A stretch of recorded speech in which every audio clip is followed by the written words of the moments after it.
Hello chers élèves, nous allons voir dans cette vidéo une propriété qui s'appelle l'inégalité triangulaire et on va voir que cette propriété peut nous aider à savoir si un triangle peut être construit. Alors qu'est-ce qu'elle dit cette propriété? Eh bien, elle dit en fait que dans un triangle, la longueur de chaque côté est inférieure ou égale à la somme des longueurs des autres côtés. Alors concrètement, je vous prends un exemple. On a le triangle ABC, on va mettre ici 12, ici 10 et ici 4. Si vous prenez n'importe quel côté, par exemple, on peut prendre celui-ci, AB, ce côté-là, il est plus petit que la somme des deux autres, c'est-à-dire qu'il est plus petit que 12 plus 4. Et on voit bien, puisque 12 plus 4, ça fait 16, et on voit bien que 10 est plus petit que 16. On peut faire la même chose avec un autre côté, par exemple, si on prend 4, ça doit être plus petit que la somme des deux autres, c'est-à-dire plus petit que les deux autres, c'est 12 et 10. Donc, est-ce que c'est bien plus petit que 12 plus 10? Oui, évidemment, 4 est plus petit que 12 plus 10. Donc, ça marche aussi pour ce côté-là. Et puis, pour le troisième côté, alors je vais effacer d'abord ce que j'ai fait ici. Ça doit marcher aussi pour le troisième côté. Et le troisième côté, c'était 12. Est-ce qu'il est bien plus petit que 10 plus 4, puisque 10 plus 4, ce sont les deux autres côtés?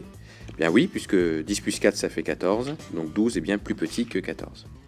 Donc, dans tout triangle, quel que soit le côté qu'on va prendre, il doit être plus petit que la somme des deux autres. Alors, cette inégalité triangulaire, comme on l'appelle, cette propriété, elle a une conséquence intéressante, c'est qu'elle permet de dire si un triangle peut être construit ou pas. Comment le savoir?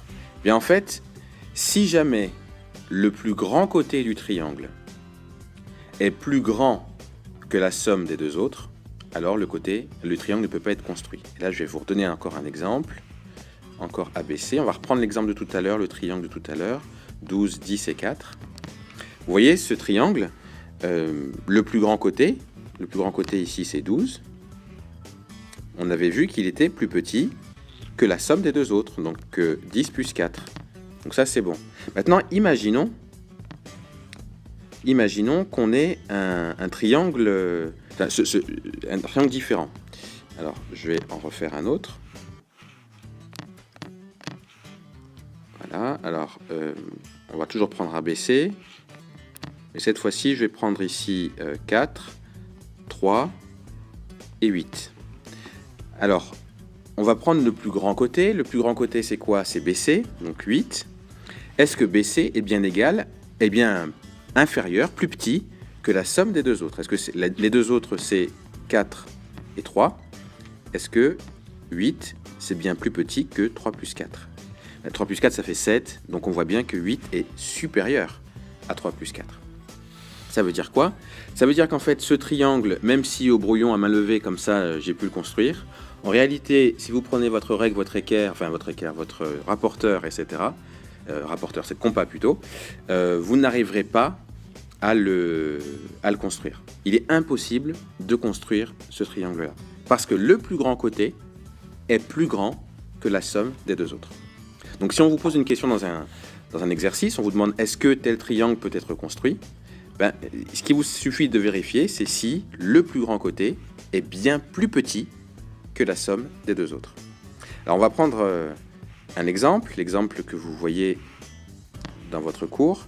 Est-ce qu'il est possible de tracer un triangle dont les côtés mesurent 1 cm, 1,5 cm et 2 cm? Ce qu'on fait, c'est qu'on regarde le plus grand côté, c'est 2. Est-ce qu'il est plus petit que la somme des deux autres? Est-ce qu'il est plus petit que 1 plus 1,5? On peut dire que oui, puisque 1 plus 1,5, ça fait 2,5. Et 2 est donc bien plus petit que 1 plus 1,5. Par contre, pour l'autre exemple, est-ce qu'on peut construire un triangle dont les côtés mesurent 2, 3 et 7 cm? Là, on peut constater que si on prend le plus grand côté, 7, il ne sera pas plus petit que la somme des deux autres. Les deux autres, leur somme, c'est 5. Donc 7 est plus grand que 5. Donc, on peut dire que ce triangle ne peut pas être construit. Dans le cas où le plus grand côté, c'est une dernière remarque, est égal à la somme des deux autres, eh bien on dit que le triangle, c'est un triangle plat. Et pour vous donner un exemple d'un triangle plat, bien, vous voyez par exemple le triangle KLM, bien K ce serait ici, M ici, et L comme ça. Ça, c'est ce qu'on appelle un triangle plat. Et maintenant, c'est à vous de recopier. Donc vous avez cette partie-là, ces exemples-là, à recopier.